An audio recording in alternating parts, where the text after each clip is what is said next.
ನಮಸ್ತೆ ಎಲ್ಲರಿಗೂ welcome back to scheme ವಾರ್ತಾ ಕನ್ನಡ ನ್ಯೂಸ್ ಚಾನೆಲ್. ಇವತ್ತಿನ ವಿಡಿಯೋದಲ್ಲಿ 2027 ಭಾರತದ ಜನಗಣತಿ ಮತ್ತು ಜಾತಿ ಗಣತಿಯ ಬಗ್ಗೆ ವಿವರವಾದ ಮಾಹಿತಿಯನ್ನ ನೀಡ್ತಾ ಇದ್ದೇನೆ.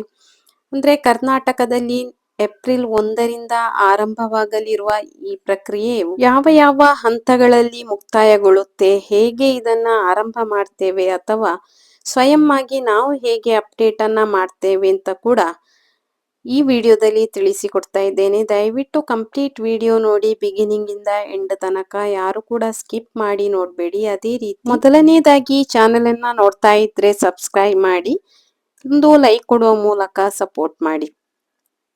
ಇನ್ನು 2027ರ ಜನಗಣತಿ ಮತ್ತು ಜಾತಿ ಗಣತಿ ಕರ್ನಾಟಕದಲ್ಲಿ ಏಪ್ರಿಲ್ 1ರಿಂದ ಅಂದ್ರೆ ಇವತ್ತು ಚಾಲನೆಯನ್ನ ನೀಡ್ತಾ ಇದೆ. ಭಾರತದ ಜನಗಣತಿ ಮತ್ತು ಜಾತಿ ಗಣತಿಯ ಮಹತ್ವದ ಪ್ರಕ್ರಿಯೆಗೆ ಸ್ವಯಂ ಗಣತಿಯೊಂದಿಗೆ ಆರಂಭವಾಗಲಿದ್ದು, ರಾಜ್ಯದ ನಾಗರಿಕರು ತಮ್ಮ ವಿವರಗಳನ್ನು ನೀಡಲು ಸಜ್ಜಾಗಬೇಕಿದೆ.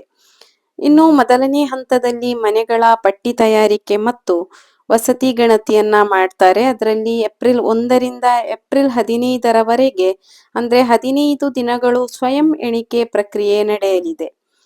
ಈ ಹಂತದಲ್ಲಿ ಮನೆಗಳ ಸ್ಥಿತಿಗತಿ, ಆಸ್ತಿ ಮತ್ತು ಸೌಕರ್ಯಗಳ ಬಗ್ಗೆ ವಿವರಗಳನ್ನು ಕಲೆ ಹಾಕಲಾಗುತ್ತದೆ. ಇನ್ನು ಕ್ಷೇತ್ರ ಭೇಟಿಯಲ್ಲಿ ಏಪ್ರಿಲ್ 16ರಿಂದ ಮೇ 15ರವರೆಗೆ ಗಣತಿದಾರರು ಮನೆ ಮನೆಗೆ ಭೇಟಿ ನೀಡಿ ಮಾಹಿತಿಯನ್ನ ಸಂಗ್ರಹಿಸಲಿದ್ದಾರೆ.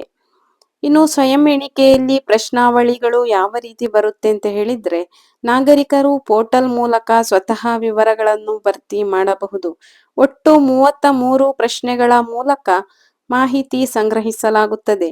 ಇದರಲ್ಲಿ ಮನೆ ನಂಬರ್, ಮೊಬೈಲ್ ಸಂಖ್ಯೆ, ಮನೆಯಲ್ಲಿರುವ ಜನರ ಸಂಖ್ಯೆ, ಗ್ಯಾಸ್, ಟಿವಿ, ಇಂಟರ್ನೆಟ್, ವಾಹನಗಳು ಅಂದ್ರೆ ಸೈಕಲ್, ಬೈಕ್, ಕಾರ್ ಈ ರೀತಿ ಮತ್ತು ಕುಡಿಯುವ ನೀರಿನ ಸೌಲಭ್ಯದ ಬಗ್ಗೆ ಕೂಡ ಪ್ರಶ್ನೆಗಳಿರುತ್ತದೆ.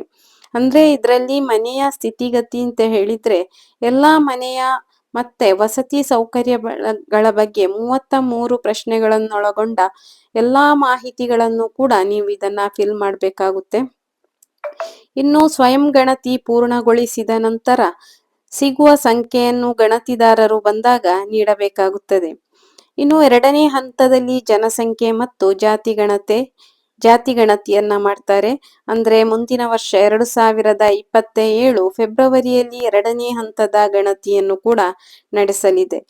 ಈ ಹಂತದಲ್ಲಿ ಪ್ರತಿ ವ್ಯಕ್ತಿಯ ಜಾತಿ, ಸಾಮಾಜಿಕ ಮತ್ತು ಆರ್ಥಿಕ ಸ್ಥಿತಿಗತಿಗಳ ಬಗ್ಗೆ ನಿಖರ ಮಾಹಿತಿಯನ್ನ ಸಂಗ್ರಹಿಸಲಾಗುತ್ತದೆ. ಇನ್ನು ಭಾರತದ ಜನಗಣತಿ ಆಯುಕ್ತರಾದ ಮೃತ್ಯುಂಜಯ ಕುಮಾರ್ ನಾರಾಯಣ್ ಅವರು ತಿಳಿಸಿರುವಂತೆ, ಸಂಗ್ರಹಿಸಿದ ಎಲ್ಲಾ ವೈಯಕ್ತಿಕ ದತ್ತಾಂಶಗಳನ್ನು ಅತ್ಯಂತ ಗೌಪ್ಯವಾಗಿಡಲಾಗುವುದು.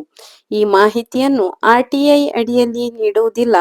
ಅದೇ ರೀತಿ ನ್ಯಾಯಾಲಯದಲ್ಲಿ ಸಾಕ್ಷಿಯಾಗಿ ಕೂಡ ಬಳಸುವುದಿಲ್ಲ ಅಥವಾ ಯಾವುದೇ ಖಾಸಗಿ ಸಂಸ್ಥೆಗಳೊಂದಿಗೆ ಹಂಚಿಕೊಳ್ಳುವುದಿಲ್ಲ ಎಂದು ಕೂಡ ತಿಳಿಸಿದ್ದಾರೆ. ಈ ಬಾರಿಯ ಗಣತಿಯಲ್ಲಿ ಒಂದು ವಿಶೇಷ ಬದಲಾವಣೆ ಮಾಡಲಾಗಿದೆ. ಸಹಜೀವನದಲ್ಲಿರುವ ಅಂದ್ರೆ ಲಿವ್ ಇನ್ ರಿಲೇಶನ್ಶಿಪ್ ಜೋಡಿಗಳು ತಮ್ಮದು ಶಾಶ್ವತ ಸಂಬಂಧ ಎಂದು ತಿಳಿಸಿದರೆ ಅವರನ್ನು ವಿವಾಹಿತರು ಎಂದೇ ಪರಿಗಣಿಸಲಾಗುವುದು. ಅಂದ್ರೆ ಯಾರೆಲ್ಲ ಲಿವ್ ಇನ್ ರಿಲೇಶನ್ಶಿಪ್ ಅಲ್ಲಿ ಇರ್ತಾರ ಅವರು ಮದುವೆ ಆಗಿರುವುದಿಲ್ಲ, ಆದರೆ ಅವರು ಲಿವ್ ಇನ್ ರಿಲೇಶನ್ಶಿಪ್ ಅಲ್ಲಿ ಇದ್ರೂ ಕೂಡ ಈ ಗಣತಿಯಲ್ಲಿ ಅವರನ್ನು ಶಾಶ್ವತ ಸಂಬಂಧ ಅವರದ್ದು ತಿಳಿಸಬೇಕಾಗುತ್ತೆ. ಅಂದ್ರೆ ಅವರನ್ನು ವಿವಾಹಿತರು ಎಂದೇ ಪರಿಗಣಿಸಲಾಗುತ್ತದೆ ಅಂತ ಕೂಡ ತಿಳಿಸಲಾಗಿದೆ.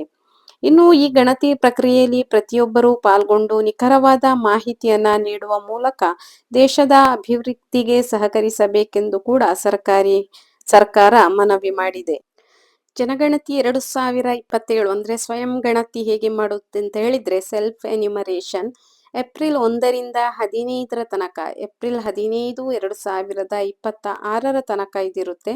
ಇದನ್ನ ನಿಮ್ಮ ಜನಗಣತಿ ವಿವರಗಳನ್ನು ನೀವು ಆನ್ಲೈನ್ ನಲ್ಲಿ ಮತ್ತು ಸುರಕ್ಷಿತವಾಗಿ ವೇಗವಾಗಿ ಭರ್ತಿ ಮಾಡಬಹುದು. ಅದರಲ್ಲಿ ಸರಳ ಹಂತಗಳು ಅಂದ್ರೆ ಮೊಬೈಲ್ ಸಂಖ್ಯೆ ಮತ್ತು OTP ಬಳಸಿ ಲಾಗಿನ್ ಮಾಡಬೇಕು. ನೀವು ಯಾವ ರೀತಿ ಇದರಲ್ಲಿ ಲಾಗಿನ್ ಮಾಡಬೇಕು ಅಂತ ಹೇಳಿ ನಾನು ತಿಳಿಸ್ತಾ ಇರುವಂತದ್ದು. ಮೊಬೈಲ್ ಸಂಖ್ಯೆನ ಹಾಕಿದ ತಕ್ಷಣ ನಿಮಗೆ OTP ಬರುತ್ತೆ. ಅದನ್ನ ಹಾಕಿ ನೀವು ಲಾಗಿನ್ ಮಾಡಿ. ಇನ್ನು ನಿಮ್ಮ ಸ್ಥಳವನ್ನ ಆಯ್ಕೆ ಮಾಡಿ, ನಕ್ಷೆಯಲ್ಲಿ ನಿಮ್ಮ ಮನೆಯನ್ನು ಗುರುತಿಸಿ, ಮನೆಯ ಕುಟುಂಬದ ವಿವರಗಳನ್ನು ಭರ್ತಿ ಮಾಡಿ ಸಲ್ಲಿಸಿ ಮತ್ತು ನಿಮ್ಮ SC ರೆಫರೆನ್ಸ್ ಐಡಿಯನ್ನ ನೀವು ಪಡೆಯಿರಿ. ಇನ್ನು ನಿಮಗೆ ಸಿಕ್ಕಿರುವಂತಹ SC ID ಏನುಂಟು ಅದನ್ನ ನೀವು ಸುರಕ್ಷಿತವಾಗಿ ಇಟ್ಟು ಎನ್ಯುಮರೇಟರ್ ಮನೆಗೆ ಬಂದಾಗ ಅದನ್ನ ಅವರಿಗೆ ಕೊಡಬೇಕು.